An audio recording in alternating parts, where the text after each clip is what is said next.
నమస్తే, welcome to Telugu రాజ్యం. ఈరోజు మనతో పాటు ఉన్నారు సీనియర్ జర్నలిస్ట్ భరద్వాజ్ గారు. వారితో మాట్లాడేద్దాం. సార్ నమస్తే. నమస్తే.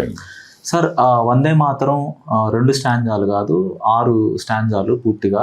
సో దాన్ని కాంగ్రెస్ కొంత కుట్ర చేసి తొలగించింది 4 చరణాలని అంటూ బీజేపీ చెప్పుకుంటూ వస్తుంది. ఇప్పుడు దాన్ని ఒక బిల్ కూడా చేశారు, బిల్ పాస్ చేశారు. దానికి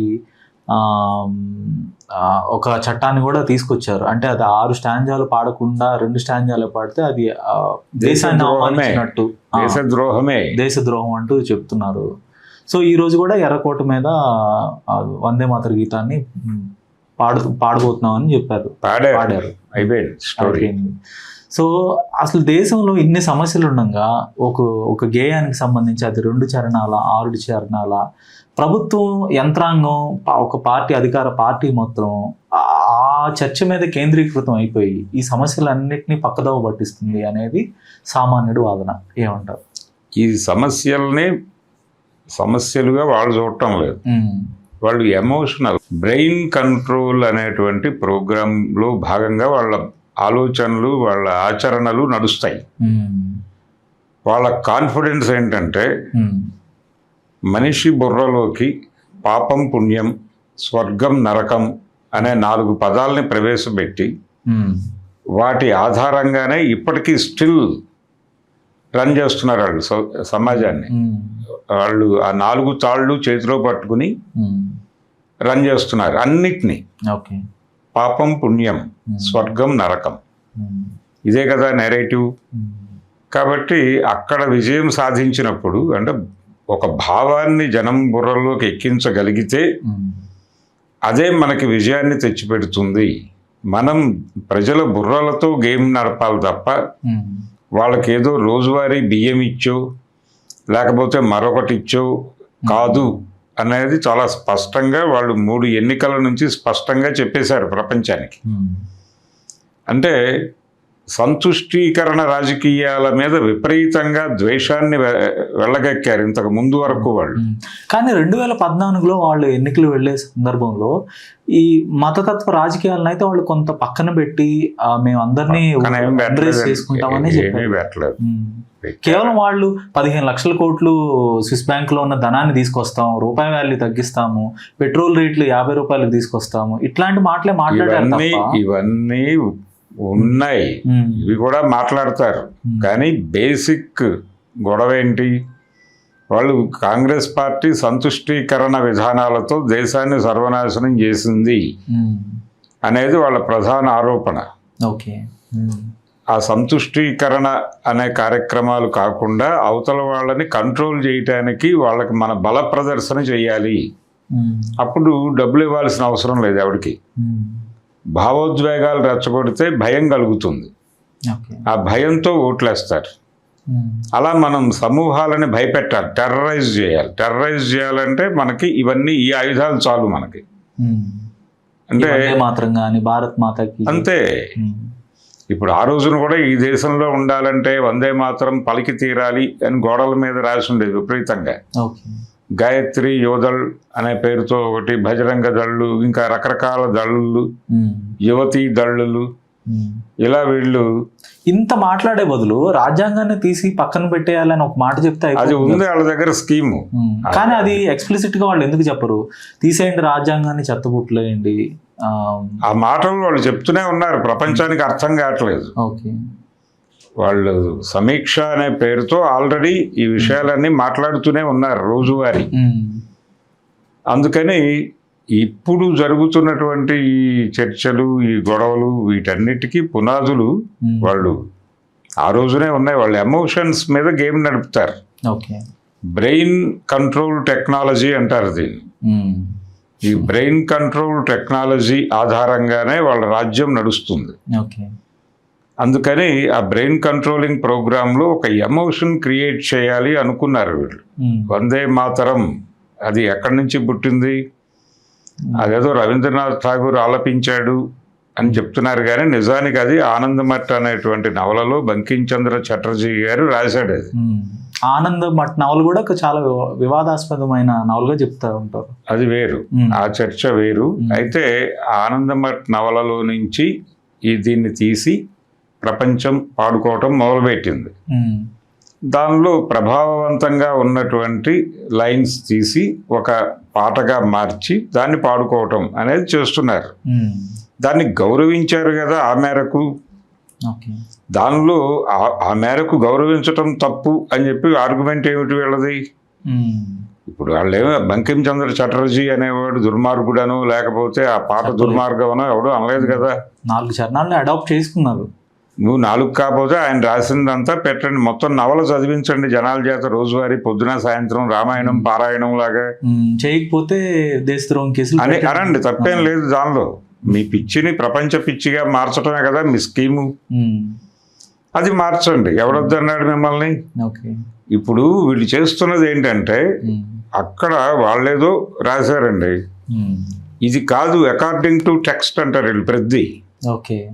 ఈ అకార్డింగ్ టు టెక్స్ట్ అనేది పిచ్చి ఎక్కడి నుంచి మొదలైంది వీళ్ళకి? రామాయణం నుంచి.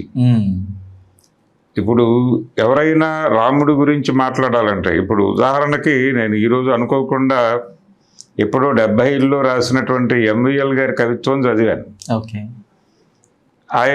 ఆయన నాస్తికుడేమీ కాదు, ఆయన మోడరేట్గా ఈ సమాజంలో ఒక లెక్చరరు, బాధ్యత కలిగినటువంటి వక్త, రచయిత, కవి. ఆయనకు ఒక లైఫ్ స్టైల్ ఉండేది ఆ రోజుల్లో. ఆయన రాసిన కవిత్వంలో నేను అనుకోకుండా ఒక పోయం చూసా. రాముడి గురించి ఆయన ఒక కవిత రాశాడు, ఒక చిన్న షార్ట్ పోయం. రాముడు గొప్పవాడే, రాముడు మీరు అంటే ప్రపంచం మాట్లాడుకుంటున్న రీతిలో గొప్పవాడే, కానీ కొన్ని రామాయణంలో సంఘటనలు చదివినప్పుడు ఆయన మీద ఒక విమర్శ ఆటోమేటిక్గా కలిగి తీరుతుంది. ఆ కలిగిన తీరు క్రమంగా ఆ లోతుల్లోకి వెడితే మొదట రాముడు కనిపించినంత విగ్రహంగా కాకుండా నెమ్మదిగా ఆయన కుంచుకుపోతూ చివరికి కనిపించడమే మానేసిన పరిస్థితికి వస్తుంది అని రాశాడు ఆయన. ఇప్పుడు రాసుంటే ఏంటి పరిస్థితి? ఆయన ఆ రోజున రాశాడు, ఆయన అప్పుడే వెళ్ళిపోయాడు కాబట్టి అదేదో పాత సామెతం చచ్చిపోయి బతికిపోయాడు అనాల్సిన పరిస్థితి. ఇప్పుడు రీసెంట్గా ఆయన పనిచేసినటువంటి కాలేజీ వాళ్ళు అవన్నీ కలెక్ట్ చేసి ఒక బుక్ వేశారు. ఆల్రెడీ అంతకుముందు రిలీజ్ అయిన పుస్తకాన్ని రీప్రింట్ వేశారు, ఏదో ఆయన జయంతి సందర్భంగా సెలబ్రేషన్స్లో భాగంగా. అందులో చూస్తే నాకు అనుకోకుండా కనిపించింది. నేను వెంటనే భయపడ్డాను, అయ్యో మాస్టర్ ఇది ఇప్పుడు రాసుంటే కనుక ఈయన పరిస్థితి ఏమై ఉండేది అని. ఆ లెవెల్ టెర్రరైజ్ చేశారు కదా జనాల్ని. ఎవరైనా కించపరచక్కర్లేదు, అసలు ఆ మాట మాట్లాడటానికి కూడా ప్రపంచానికి అర్హత లేదు. అంటే ఆ మాట మాట్లాడితేనేమో తిడతారు మీరు. ఎందుకు తిడుతున్నారంటే మీరు ఇంకో కాంపౌండ్లో ఉండి ఈ మాట మాట్లాడొద్దు అంటున్నారు. అంటే ఈ మాట మాట్లాడే వాళ్ళు అందరూ వాళ్ళ కాంపౌండ్లోనే ఉండాలనేది వాళ్ళ ఉద్దేశం. మా కాంపౌండ్లోకి వచ్చేయండి, మీరు జై శ్రీరామ్ అనదలుచుకుంటే మా దొడ్లోకి వచ్చేయండి, వచ్చేసి ఇక్కడ మా పనిలో నిమగ్నమైన అవ్వండి మీరు కూడా. అలా కాకుండా మీరు అవతల క్యాంపులో ఉండి మాట్లాడితే మాత్రం ఊరుకోం.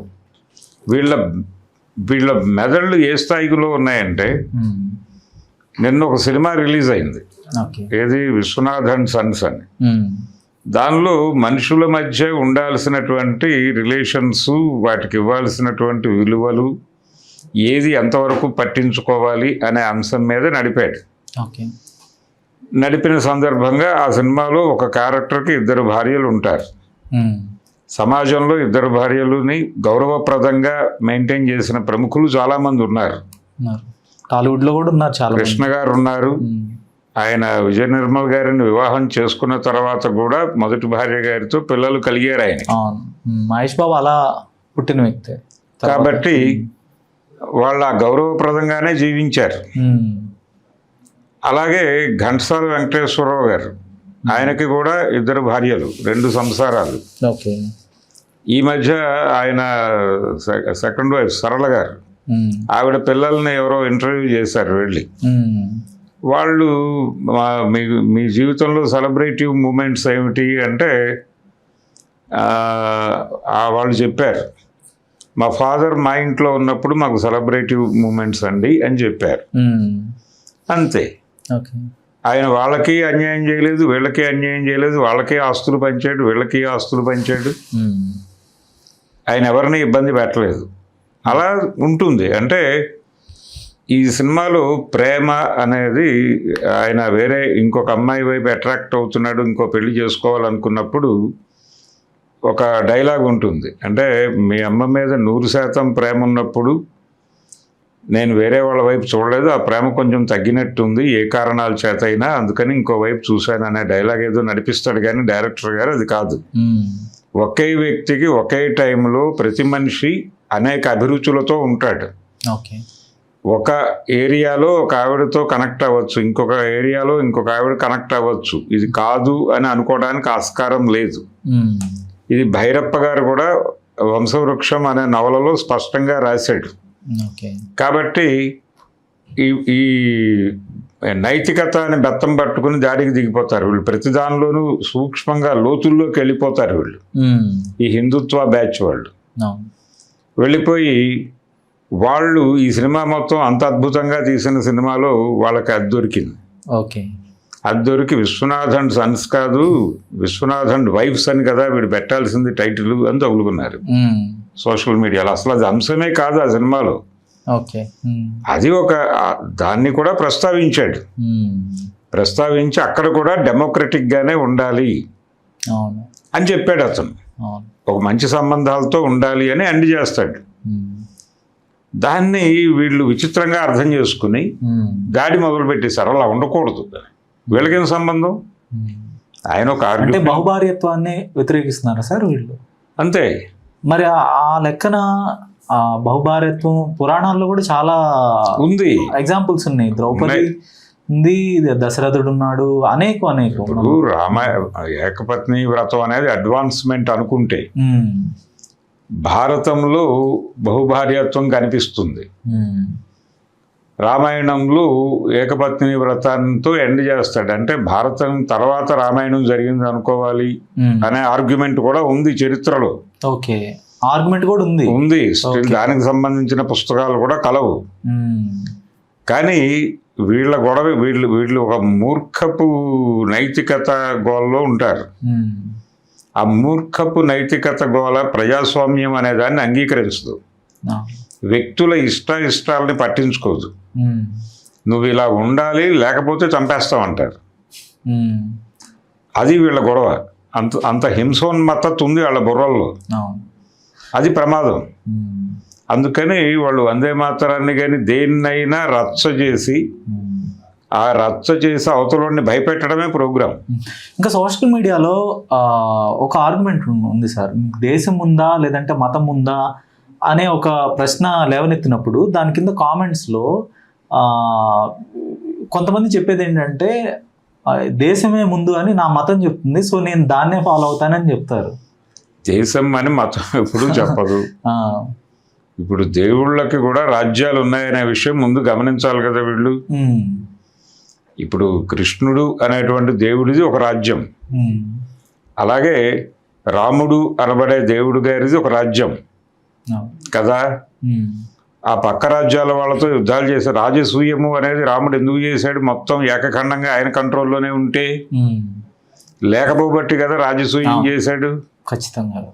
అంటే ఆయన అంటూ ఒక రాజ్యంలో ఉన్నాడు, దాన్ని దేశం అనుకోవాలా? ఇప్పుడు రామభక్తులందరూ ఇప్పుడు పాకిస్తాన్ చర్చ వస్తే రామభక్తులందరూ అక్కడికి వెళ్ళిపోయి ఉండండి అంటే దేశం మొత్తం వెకేట్ చేసి అక్కడికి వెళ్ళిపోండి అంటే ఉంటారా వీళ్ళు? కాబట్టి వీళ్ళ ఆర్గ్యుమెంట్ లోతుల్లోకి వెడితే ప్రతిదీ దూదే, ఏమీ ఉండదు అక్కడ. కానీ దాన్ని బ్రహ్మాస్త్రాలుగా మారుస్తారు వీళ్ళు. మార్చి దీంతోనే జీవితం అన్న పద్ధతిలో దాడులు మొదలు పెడతారు. అందుకని ఆ ప్రమాదకరమైన నేరేటివ్స్ కల్పించడం ద్వారా మనం ప్రపంచాన్ని కంట్రోల్ చేసి మనం సరెండర్ చేసుకోగలం అని వాళ్ళ నమ్మకం. సార్, గత 10-12 ఏళ్ళుగా గాంధీజీని, నెహ్రూని, లేదంటే కొంతమంది స్వాతంత్ర సమరయోధుల్ని, సెక్యులరిజాన్ని ప్రాపగేట్ చేసిన వ్యక్తుల్ని కానీ అందరినీ అటాక్ చేసుకుంటూ వచ్చారు. కొన్ని నెరేటివ్స్ తీసుకొచ్చారు. సో ఈ వందే మాత్రం కానీ ఇలాంటి విషయాలు కూడా. సో ఈ వీటన్నిటికీ ఎక్స్పైరీ డేట్ వచ్చేసింది అనేది ఒక వాదన ఉంది. అంటే ఇంక ప్రజలు కూడా విసిగిపోయి ఉన్నారు ఇవన్నీ విని విని విని, ఎంతకాలం అని వింటారు అనేది ఒక వాదన ఉంది. ఏమంటారు? ఎంతసేపు విసిగిపోతారు అని ప్రపంచం అనుకుంటోంది, విసిగిపోరు అని వాళ్ళ నమ్మకం. విసిగిపోయాం అనేది ఎక్కడ తెలియజేయాలి? విసిగిపోయారేమో అనే డౌట్ వాళ్ళకే ఉంది.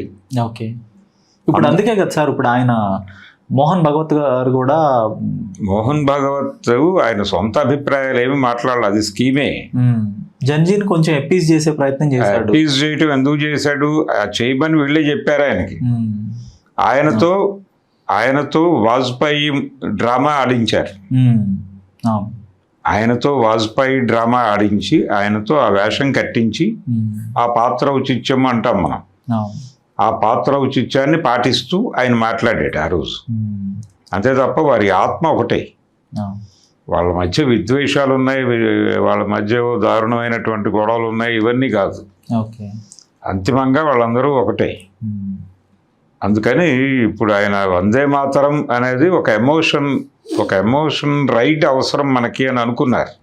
అన్ని సమస్యలన్నిటినీ మర్చిపోవటానికి, మైమర్పించడానికి ఇది ఒక ఎమోషన్ కావాలి అనుకున్నారు. ఆ ఎమోషన్ రైట్ చేద్దాం అనుకున్నారు, మొదలు పెట్టారు. దాని ప్రభావం ఏమీ కనిపించటం లేదు అక్కడ. కనిపించటం లేదు అనే పెయిన్ కూడా ఉంది వాళ్ళకి, భయము బాధ కూడా ఉన్నాయి. దీని నుంచి ఇంకేదైనా నెరేటివ్లోకి తీసుకెళ్ళగలమా అనే వాళ్ళ థింక్ ట్యాంక్స్ అన్నీ ఆలోచిస్తున్నాయి. ఈ ప్రయాణంలో మళ్ళీ అగ్రెసివ్గా రాముడు ఇవన్నీ పాత సామాన్లన్నీ పట్టుకొచ్చేసారు. పట్టుకొచ్చి వాటన్నిటినీ పాలిష్ చేసి మళ్ళీ రీయూజ్లో పెట్టే ప్రయత్నంలో ఉన్నారు ఇప్పుడు. వీళ్ళు కూడా రాముడినే పెట్టుకుని రేపు ఉత్తరప్రదేశ్లో కొట్టడానికి ట్రై చేస్తున్నారు. ఆ రామాలయంలో జరిగినటువంటి అక్రమాలు ఆధారంగా వీళ్ళు ఒక యుద్ధ వ్యూహాన్ని తయారు చేసుకుంటున్నారు, అఖిలేష్ యాదవ్ అండ్ టీమ్. దాన్ని తిప్పికొట్టడం అనే ప్రోగ్రాం కూడా వాళ్ళ ముందు ఉన్నటువంటి టాస్క్.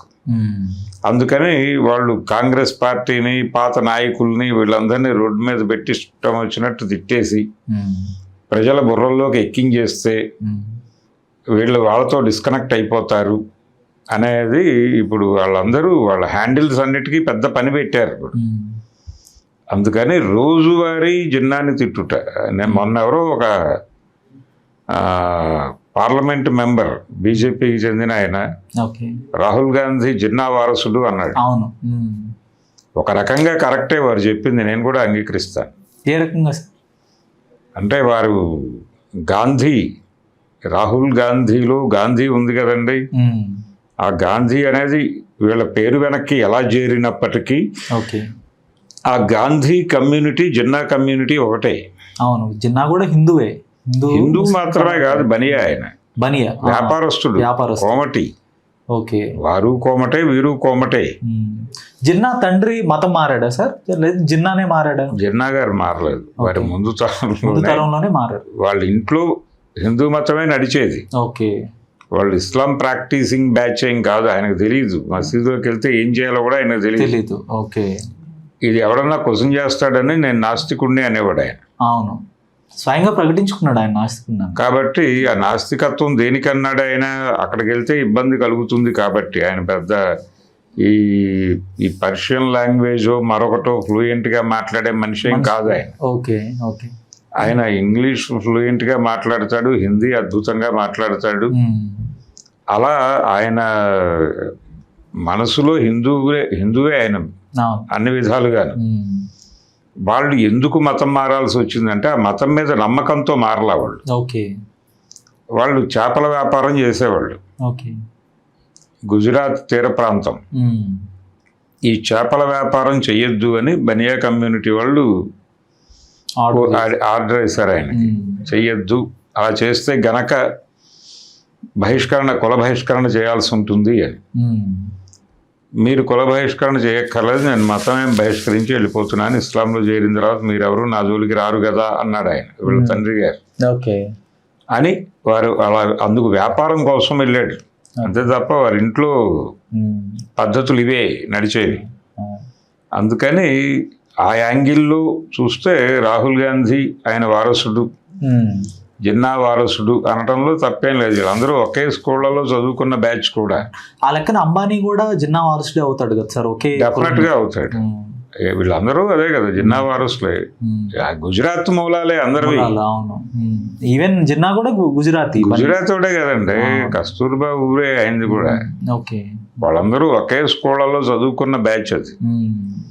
అందుకని ఆ వారసుడు అనేసాడు. కానీ ఆయన గొడవ ఏంటంటే, ఇప్పుడు మొన్న జరిగినటువంటి తాజ్ హోటల్ మీద జరిగినటువంటి టెర్రర్ అటాక్ వెనకాల కాంగ్రెస్ పార్టీ ఉంది అని ప్రూవ్ చేయడానికి వాళ్ళ కాషాయం ఇంటర్నెట్ హ్యాండిల్స్ అన్నీ కూడా ఆ పనిలో ఉన్నాయి.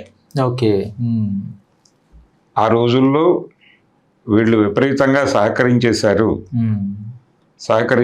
దానికి ఎవరు సహకారం అందింది, ఎవరితో చెప్పి చేశారు ఈ అటాక్, ఎవరు వాళ్ళని ప్రొటెక్ట్ చేశారు, కసబ్ దొరికిపోతాడని ఊహించలేదు వీళ్ళు. అనుకోకుండా ఆయన దొరికిపోవడంతో వీళ్ళ డ్రామా ఎండింది, లేకపోతే పండేది అని మాట్లాడుతున్నారు. Still running argument. అది జనం బుర్రల్లోకి ఎక్కించడం కోసం వాళ్ళు రకరకాల కథనాలు పబ్లిష్ చేస్తున్నారు. ఇప్పుడు ఆ లాతూర్ ఎంపీ ఒక ఆయన ఉండేవాడు, కేంద్ర మంత్రి. ఆయనని టార్గెట్ చేస్తూ మాట్లాడటం అనేది నాటి కాంగ్రెస్ ఎంపీ 2008 సందర్భంలో అప్పుడు మంత్రి ఆయన. ఓకే, ఆయన్ని టార్గెట్ చేస్తూ, షిండే కాదు, శివరాజ్ పాటిల్ని టార్గెట్ చేస్తూ దాడి జరుగుతోంది ఇప్పుడు వాళ్ళ హ్యాండిల్స్లో. ఒకసారి వాటిలోకి వెళ్తే కనిపిస్తుంది అది. సో ఇది ప్రోగ్రామ్. అందుకని అందులో భాగంగానే ఎమోషనల్ డ్రామాయే మనని బతికిస్తుంది అని స్టిల్ నమ్ముతున్నారు వాళ్ళు. మీ ఒపీనియన్ ఏంటి సార్? వాళ్ళు నిజంగా బతికిస్తుందా? ఇప్పుడు ఎమోషన్కి కాలం చెల్లిపోయింది అంటారు ఈ ఎమోషన్కి. ఎందుకంటే జెన్జీ తరం కూడా మోస్ట్ లాజికల్గా ఆలోచిస్తుంది, కొంత రీజనింగ్, క్రిటికల్ థింకింగ్ ఉంది వాళ్ళకి. ఈ క్రిటికల్ థింకింగ్ బతుకున్నప్పుడు వీళ్ళు బాగానే ఉన్నారు. ఏది దేశం బాగానే ఉంది. ఓకే, ఈ క్రిటికల్ థింకింగ్ మానేసి వీళ్ళు విస్పరింగ్ క్యాంపెయిన్లోకి, వీళ్ళు ఆ ప్రభావంలోకి వెళ్ళారు. ఎక్కడి నుంచి పుట్టింది విస్పరింగ్ క్యాంపెయినింగ్ అంటే రామాయణం మూలం. ఓకే, అందుకని అక్కడి నుంచి వాళ్ళ ఇదంతా అక్కడి నుంచే వీళ్ళ ఫీడ్బ్యాక్ అంతా. రామాయణంలో విస్పరింగ్ క్యాంపెయిన్ ఎక్కడ ఉంది సార్? ఏ సందర్భంలో ఉంటుంది? రావణ బ్రహ్మ ఆయన సీతని అపహరించాడు అనేది ఒక విస్పరింగ్ క్యాంపెయిన్. కానీ అపహరించినట్టుగానే ఆ పుస్తకం చెప్తుంది కదా సార్? లేదు, మాయ సీత మాయ అని ఒక ఆర్గ్యుమెంట్ ఉంది దానిలో. ఓకే, అంటే సీతని అపహరించి వెళ్ళిపోయాడు రావణుడు అని లక్ష్మణుడు ఏడుస్తుండగా రాముడు మనసులో అనుకుంటాడు, అయ్యో ఇతనికి నేను విషయం చెప్పలేని అసక్తుడినైతేనే అతను సీతను తీసుకెళ్ళలేదు, కానీ ఆ భ్రమ కల్పించాను నేను. అది భ్రమ అనే విషయం నేను చెప్పలేని ఇతనికి, అతని దుఃఖాన్ని చూస్తే నాకు దుఃఖం వచ్చేస్తుంది అని రాముడు అంతరంగంలో అనుకోవడం అనేది ఒకటి ఉంది, ఒక ఎపిసోడ్. దాని నుంచి మనకు అర్థమవుతుంది వాళ్ళు ఏది దాచిపెట్టరు, దాన్ని అలా ఉంచి దాన్ని ఒక పర్పస్ కోసం అని చెప్పి. కానీ ఈ విస్పరింగ్ క్యాంపెయిన్ అనేది కూడా జరుపుతారు. అందుకని అదే కొనసాగిస్తున్నారు ఇప్పటికీ. స్టిల్ ఇదే తమని అధికారంలోకి తీసుకొస్తుందని నమ్ముతున్నాడు ఆయన. అదే సార్, నేను మీ ఒపీనియన్ అడిగాను, ఇది వాళ్ళకి వర్కౌట్ అవుతుందా? ఇంకా స్టిల్ అవుతుందని వాళ్ళు నమ్ముతున్నారు. అవ్వకపోవచ్చు అంటారా? అవుతుందంటారా? అవదు అనే విషయం ప్రూవ్ చేయాల్సిన బాధ్యత ఈ దేశంలో ప్రజాస్వామ్యాన్ని బతికించాలని కోరుకుంటున్న వాళ్ళందరి మీద ఉంది. ధన్యవాదాలు sir. Thank you. Hello, Telugu రాజ్యం ఛానల్ చూస్తున్నారా? సామాజిక, రాజకీయ, జీవన చిత్రణే తెలుగు రాజ్యం. అతిశయోక్తులు, అసత్యాలు ఉండవు. రాజకీయ కోణం కాదు, ప్రజా కోణమే కొలబద్ద. తెలుగు రాజ్యం వీక్షణ మీ ఉత్తమ అభిరుచికి నిదర్శనం.